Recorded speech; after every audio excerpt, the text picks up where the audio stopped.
আজকে আমি চলে আসলাম বর্ধমানের মা সর্বমঙ্গলা মন্দিরের উদ্দেশ্যে। এখন বর্ধমান স্টেশনে আমি নামলাম। এখন 10টা বেজে গেছে। স্টেশন দিয়ে নেমে আপনারা এই ফুট ওভার ব্রিজ দিয়ে উঠে 1 নম্বরে নামতে হবে। আজ আমি এসে গেছি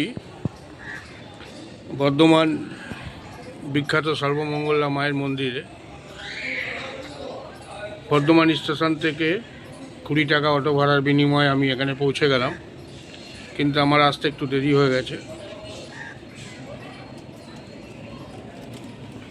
যার জন্য আমি ভোগ প্রসাদের কুপনটা পাইনি। আপনারা আসলে আর একটু সকালবেলায় আসবেন। তো আজকে যেহেতু রবিবার, সেহেতু ভোগ প্রসাদের কুপন আগেই শেষ হয়ে গেছে।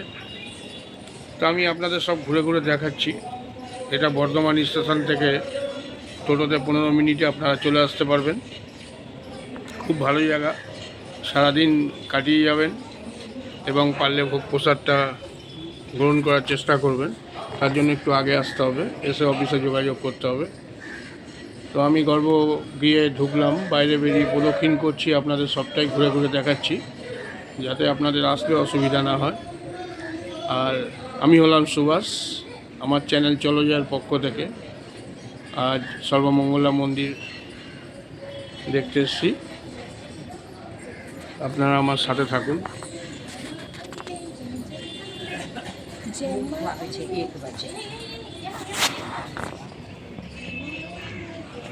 এবং চ্যানেলটি প্রতিবেদন ভালো লেগে থাকলে আপনারা আমাকে শেয়ার, কমেন্ট এবং সাবস্ক্রাইব করুন, যাতে আগামী দিন আর একটু ভালো মন্দির দেখাতে পারি। চলুন এবার ঘুরে দেখাচ্ছি। আপনারা টোটো থেকে নেমে যে সামনে দেখছেন মায়ের মন্দিরে আমি চলে এসেছি।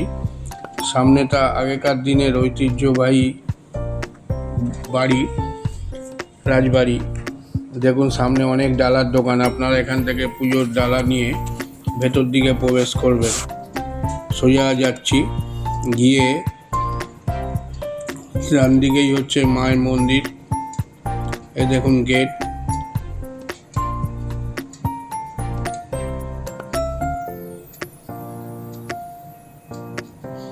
আরও সব শিব মন্দির আছে, আমি দেখাবো। এই ডান দিকে আমি নাট মন্দিরে উঠছি। জুতো খুলে বিশাল নাট মন্দির, একদম মায়ের মন্দিরের সামনেই। অনেকেই দেখুন এখানে যজ্ঞ হয়। পিছন দিকটা দেখুন পুরনো রাজবাড়ির।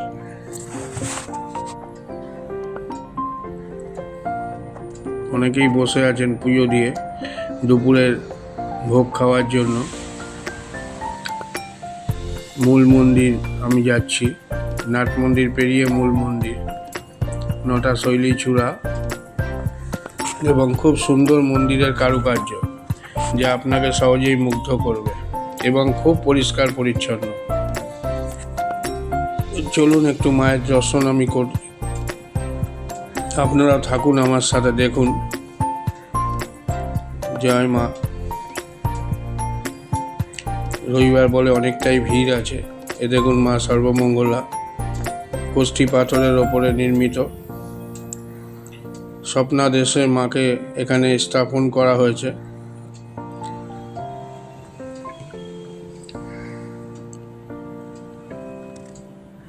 (1702 থেকে 1740 অবধি এই রাজার রাজত্বকালেই মন্দির স্থাপিত হয়। তখন থেকেই মন্দিরে অসংখ্য ভক্তগণ আসেন পুজো দেবেন। দেখুন সামনে সুবিশাল নাট মন্দির।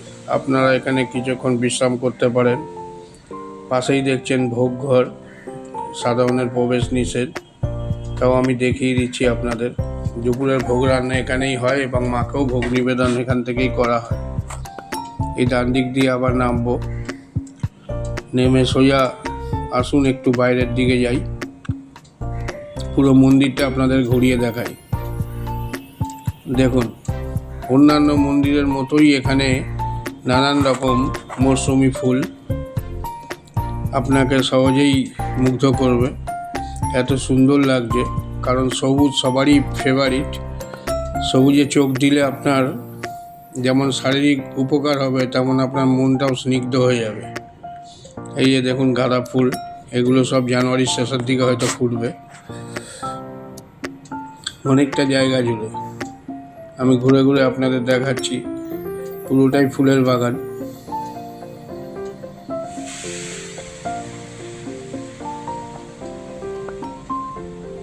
আমি মন্দিরের পাশ থেকেই যাচ্ছি, প্রদক্ষিণও করছি।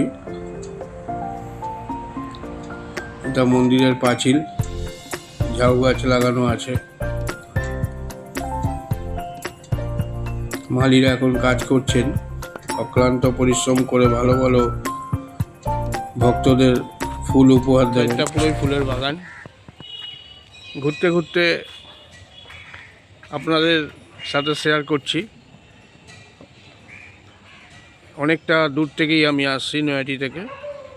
তো যাই হোক, অনেকটা সময় লেগে গেল শীতের বেলা, যার ফলে এখানে কুপনটা পেলাম না। এটা একটা আফসোস থেকে গেল।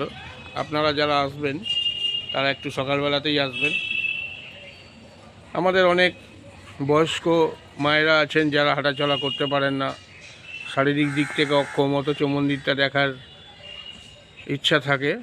তো তাদের জন্য এরকমভাবে ভিডিও আমি ছাড়ার চেষ্টা করি, যাতে তারা আমার ভিডিও দেখে মনটা একটু শান্তি পাক এবং আমাকে আশীর্বাদ করবেন। তো সব জায়গায় যাওয়া সম্ভব হয় না, যতটা পারি চেষ্টা করি। বাড়ি থেকে অনেক দূরেই আজকে এসেছি, তো এখানে মোটামুটি কাটিয়ে যাব কিছুক্ষণ, আর আপনাদের দেখানোর চেষ্টা করব অনেকটা জায়গায়। আমার পেছন সাইডটাই মন্দিরটা আছে। আপনি আমার সঙ্গে থাকুন, আমি ঘুরে ঘুরে দেখাই। এবং অবশ্যই আপনারা শেয়ারটা করবেন, যাতে বয়স্ক ভদ্রমহিলা বা ভদ্রলোক, মা বা বাবার বয়সী লোকেরা এই ভিডিওটা একটু দেখতে পারেন। চেষ্টা করছি ভিডিওটা ভালো করার। তা আপনারা আমার পাশে থাকুন, আমি এগিয়ে যাই। চলুন সামনের দিকে যাওয়া যাক। সুবিশাল জমি এবং এত সুন্দর গাছগাছরা। ওই সাইডে মন্দির দেখা যাচ্ছে, আপনারা দেখতে পাচ্ছেন। আমি এই পার্টটা রয়েছি, এখনো কাজ চলছে, নতুন কনস্ট্রাকশন হচ্ছে। পুরো মন্দিরটাই আমি ঘুরছি। শীতের বেলা ঘুরতেও খুব ভালো লাগছে, এবং অবশ্যই তো দর্শনীয় স্থান। মায়ের ভালোভাবে দর্শনও পেলাম। দেখুন মন্দিরটা কি অপরূপ লাগছে দূর থেকে, খুবই সুন্দর।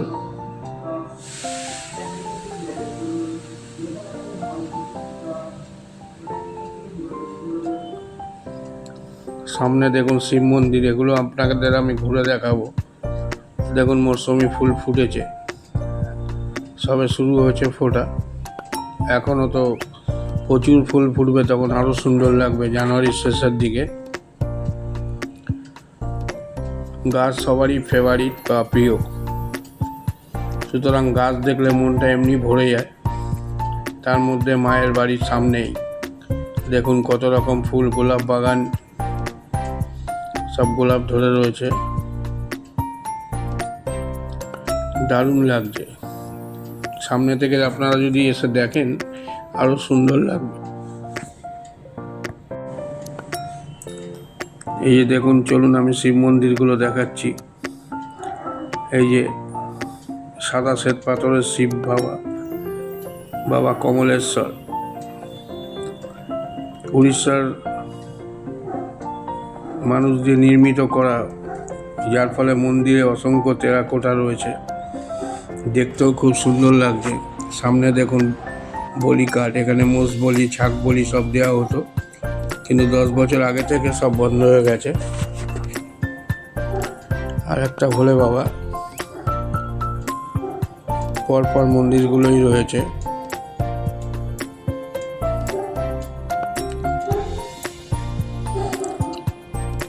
এখানে অনেকে পূজা দেন, সামনে দেখতেই পাচ্ছেন পূজারি বসে আছেন।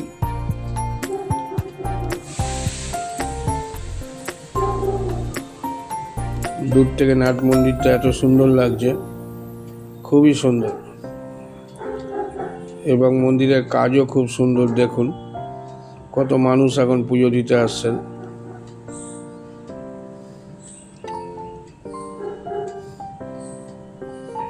শীতের দিনে একদিনে ঘোরার জন্য খুবই সুন্দর জায়গা। পুজো দিয়ে অনেকে বিশ্রাম করছেন, দুপুরের ভোগের জন্য অপেক্ষা করছেন।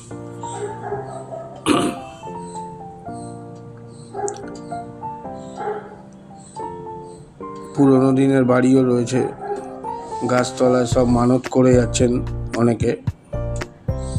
দেখুন আগেকার দিনের রাজবাড়ি।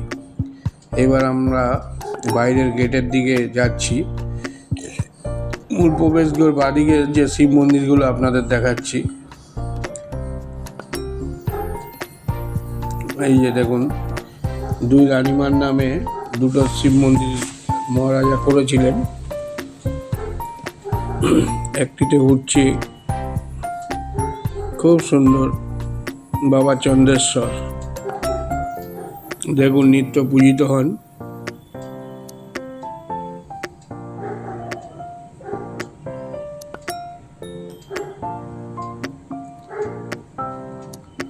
বাইরের সামনেটাই গেট।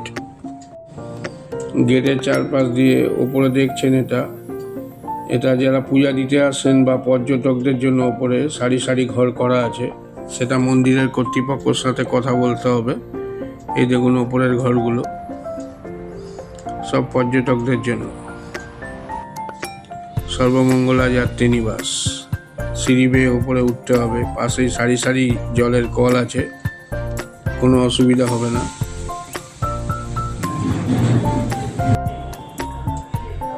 এই পাশ থেকে রাস্তা চলে যাচ্ছে, সোজা গিয়ে আরেকটা মন্দিরও আছে। বাদিকে দেখছেন ওটা টয়লেট, পুরুষ এবং মহিলাদের জন্য। দূর থেকে আসলেও কোনো অসুবিধা হবে না। পুরো মন্দিরটা পাশের পাথর দিয়ে বাঁধানো। এই আর একটা মন্দিরে আমি উঠছি। দেখুন মন্দিরের সিঁড়িতেও আপনারা বসতে পারেন। এই আর একটা শিব মন্দির দেখুন, ইন্দ্রেশ্বর। এক একটা বাবার এক একটা নাম, সবই ভোলে বাবা।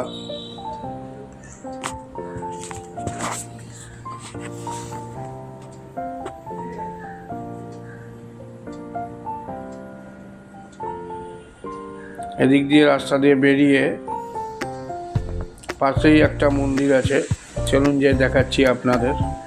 বেরিয়েই আপনারা বাদিকে যাবেন। দেখুন একসাথে দুটো আপনাদের দর্শন হয়ে যাবে।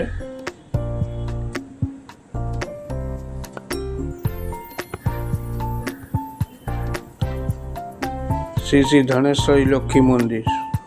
চলুন লক্ষ্মী মন্দির, এখানে বিবাহ অনুষ্ঠানও হয়। এই যে দেখছেন এটাও অনেক পুরনো। আমি একটু ভেতরে অনুমতি নিয়ে প্রবেশ করছি। পুরনো দিনের বাড়ি, তার মধ্যেই মায়ের মন্দির। ভক্তিভাবে আপনি যা চাবেন তাই পাবেন। এই যে দেখুন মা লক্ষ্মী।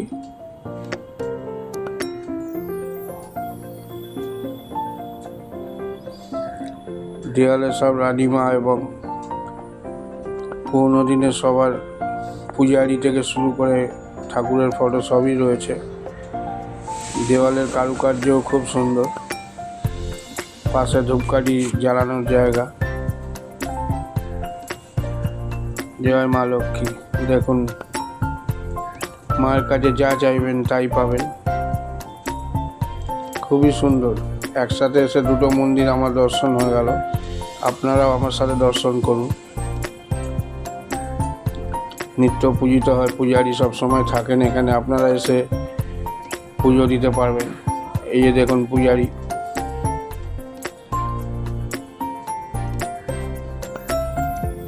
সবসময় পূজা গ্রহণ করা হয়।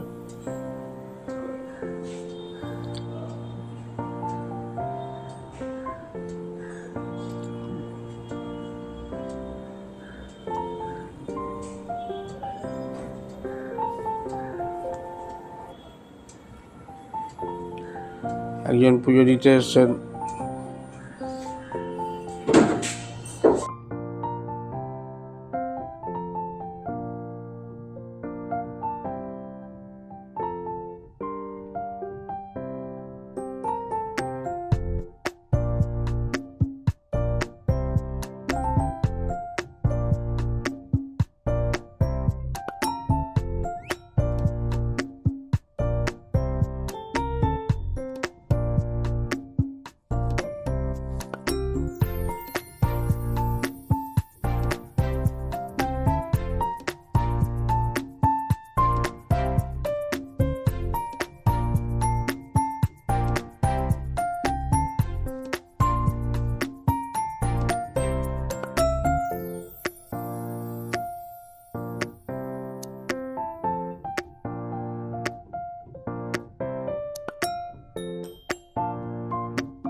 আপনারা দুটো মন্দির একসাথে দেখালাম, আশা করি ভালো লাগবে। আর এই অবধি আজকে, দেখা হবে আগামী কোনো প্রতিবেদনে। তো আশা করি সবাই ভালো থাকবেন, ছোটরাও ভালো থাকবে, বড়রা আমাকে একটু আশীর্বাদ করবেন, একটু ভালো ভালো জায়গায় যেতে পারি এবং একটু ভালো ভিডিও আপনাদের জন্য দিতে পারি, যাতে আপনাদেরই সুবিধা হয়। আজকে এই পর্যন্ত, সবাইকে ধন্যবাদ জানিয়ে আমি সুভাষ চলে যাওয়ার পক্ষ থেকে নমস্কার।